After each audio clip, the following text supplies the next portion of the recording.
Welcome to the Sherry Ricard Show. I am your host, Sherry Ricard, and I guide women like you to become grounded in success and faith. Tune in every week for faith-inspired episodes and powerhouse interviews centered on faith, family, and business. If you ever felt like you were made for more, then you're in the right place. My hope is that you feel equipped to live out your calling, live exceedingly abundantly above and beyond all that you ask for, and make a difference in the world. Get ready to rise, pray, and conquer, and let's dive in. You know, God said to Abraham when he was telling him that he would be the father of many nations, he took him outside and he said, "See the stars? Look up from where you are and see the stars." Then he said, "That's how many descendants you're going to have. Can you count them?" He had to get that image on the inside. So my point is, before you can do something, you have to see yourself doing it. Before you can have something, you have to see yourself having it. And before you can be something, you've got to see yourself being it. I want to talk to you today about the single most important key to success. And I didn't just make this statement up, okay? It's what and how I've learned from many mentors and my favorite authors. Now, let me start out by giving you an example and see if you can relate to this. So as a baby, you started out knowing exactly what you wanted, right? You knew when you were hungry, you spit out the food you didn't like. And I can remember my son Carson when he was a baby, I would give him peaches and oh my gosh, he loved peaches. And then he grew up liking peach oatmeal. And then I'd give him greens and he'd spit it out on the tray. I totally understood that because I hate most greens myself. But my point is, you devour the things that you like. You had no trouble expressing your needs and your wants when you were a child. You just simply cried out loud with no inhibitions whatsoever, holding you back until you got exactly what you wanted. Right? That's why they call it the terrible twos. They throw a fit until they get exactly what they want. I know adults that are kind of like this too, but my point is, you had everything inside of you that you needed to get fed, changed, held, rocked. But as you got older, you crawled around and moved towards whatever caught your eye. And you was very clear about what you wanted and you headed right towards it, right straight towards it with no fear whatsoever. We saw our little ones doing that as well. Everything Carson liked, he would pick up and it would go straight to his mouth. But what happened though, along the way, somebody said, "Don't touch that. Stay away from there. Keep your hands off that. That's hot. Eat everything on your plate. Make a happy plate, whether you like it or not." Or you don't really want that. Or you should be ashamed of yourself. Or maybe you said, "Stop crying. Don't touch that baby." Well, as you get older, you heard things like, you can't have everything that you want just simply because you want it. Or money doesn't grow on trees. We probably tell our kids this. You can't think of anybody but yourself. Stop being selfish. Now, the reason I'm telling you this in the first place is because you start putting limits on yourself at a very young age. You stop going for what you really want and you stop deciding what you really want. You may have stopped dreaming or imagining your life any better than it is right now. Well, I want you to know that every dream, every goal, every success begins on the inside of you first. You have to imagine yourself having the things before you can actually have them. God said to Abraham when he was telling him that he would be the father of many nations, he took him outside and he said, "See the stars, look up." He said, "Look up from where you are and see the stars." Then he said, "That's how many descendants you're going to have. Can you count them?" He had to get that image on the inside. So my point is, before you can do something, you have to see yourself doing it. So what is it that you want to do? Before you can have something, you have to see yourself having it. So what is it that you want? What do you want to have? And before you can be something, you have to see yourself being it. What do you want to be?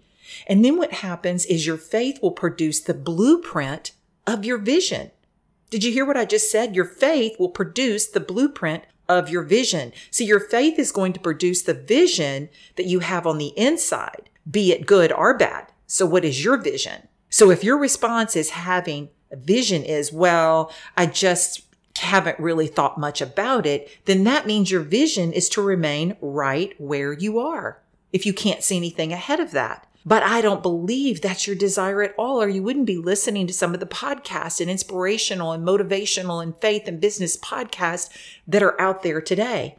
But you have to see it on the inside first. You know, Napoleon Hill said, if you don't see great riches in your imagination, you'll never see them in your bank balance. That's incredible if you think about it. So let me just say really quick, is if this is overwhelming you, it's because you haven't dreamed in a while. You really haven't created a vision. And I totally get that. But you need to actually have this special download that I have this week called Create Your Life Workbook.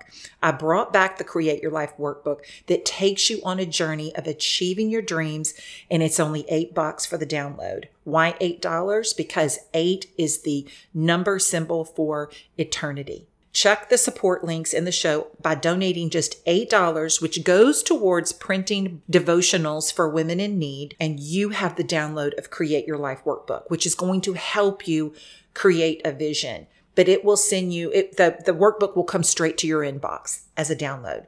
This workbook is for you. If you're ready to discover your dreams, if you want to step out and step into a plan for your life. I only know how to speak from experience, ladies. And for years, I didn't have a clue of what God wanted me to do with my life, or how to even dream, or how to even set goals. After my son died, I was just lost. I had no idea what I was supposed to do. Little by little, I began to see a vision, and I began to have a calling on my life to turn my pain into purpose. But now I know my passion is helping women like you. So don't miss the opportunity right now for only $8. You can click the link in the description that says support the show, and that $8 will get you your download into your inbox and will also go to help print devotionals for women in need. So if you haven't been able to make a vision board before, you're really not sure where to start, because it's not just about cutting out images and getting some glue in a poster board. Not at all. I walk you through that step of creating your vision. And this is the time to do it. We're ending and we're going into the Q4 quarter of 2024, going into 2025. And this is the time to start thinking about it, writing your vision, journaling, and setting up your vision board and getting ready to do that for December and going into 2025. So I will tell you, you can't make a vision board if you don't first have a vision. So I'm going to show you how to do that in the Create Your Life Workbook.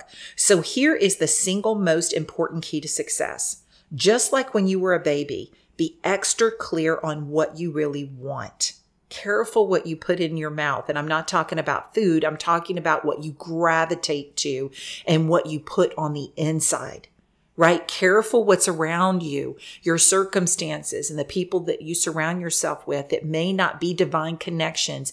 Be careful what you put on the inside of you. You need to create a vision and go towards that vision. So what is it that you want? Mark Twain said, I can teach anybody how to get what they want in life. He said, the problem is I can't find anybody who can tell me what they truly want.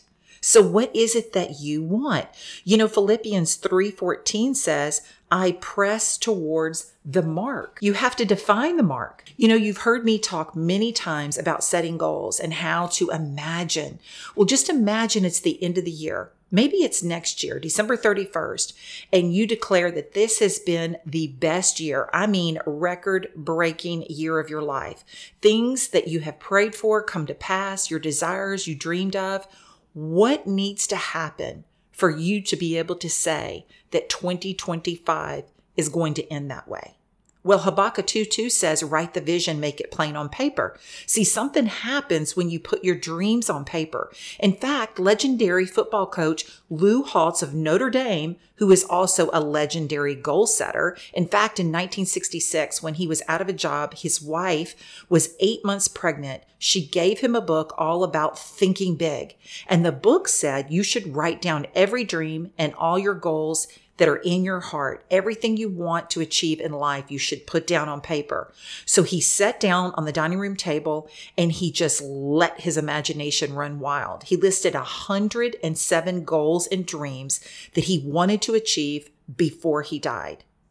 And they were goals like have dinner at the White House, appear on the Tonight Show with Johnny Carson, meet the Pope, coach at Notre Dame, lead his team to a national championship, shoot a hole-in-one in golf. I mean, big, crazy things and dreams that he had in his heart. But you know what? Lou has achieved 81 of those big 107 goals. You see, God wants you to have big dreams. He wants to do big things in your life so that you recognize that you only have them because of him. Jesus was known for his miracles. He turned water into wine. He healed people. He walked on water. He calmed storms. He raised the dead. And yet he said, you and I do all of these things and more. So don't limit what God can do in your life by thinking so small. No, be very specific about what you want. This is how Einstein explained setting goals. He said, if you cannot tell your goals to a 6-year-old child and have the 6-year-old explain it to another 6-year-old and both of them understand it, then you don't know what your goals are yourself. So you may want to gain some new subscribers on YouTube. I don't know what your goals are. Maybe you want to grow your business. Maybe you want to start a ministry. Maybe you want to write a book, but your mind doesn't know how to define a lot. I want more. What does that even mean, you want more? Maybe you want these 5,000 subscribers. Maybe you want to write a book about cooking. Maybe you want to write a book about blended families. Be very specific. Don't just say, I want to write a book or I want more subscribers. Be specific on what you actually want. Maybe you want to start a YouTube channel. Be specific. Put an action behind it. What exactly do you want to do on the YouTube channel? What is it about? How many subscribers do you want? Create this big vision for yourself. Now, I've done this for many years. I've done this with making vision boards. I had a Florida home goal. I printed it out. I put it on my vision board. I prayed over it, and now I have it. Keep your eyes on the prize, ladies. What does this mean? This means keep your dreams and your goals in front of you all year long. And it's one thing just to put images on a board. You have to write out your goals. Now, I do not recommend 107.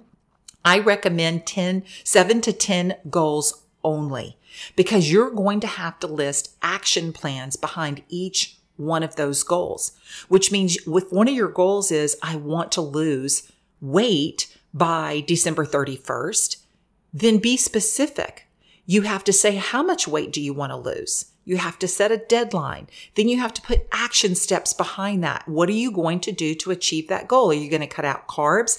Are you going to increase your protein? By how many grams are you going to increase your protein? Are you going to implement exercise? What exercise? How many days a week? How long are you going to exercise for? These are action steps into achieving those goals. You can't hit a target if you don't see it. You have to see it. You have to see where you're headed. And that's why I love vision boards. My daughter and my sister both have vision boards. So you may write, travel to Italy, not just travel across overseas, write specifically where you want to go. Or you may say you want to get a promotion to manager, not just a promotion, but a promotion to what? If you want to have more money in your account, what?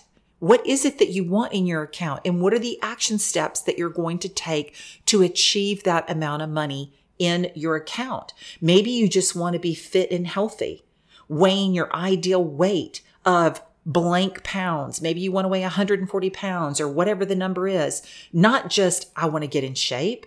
If you say that you want to save $10,000 by December 31st, not just save money this year, but you also have to put action behind that.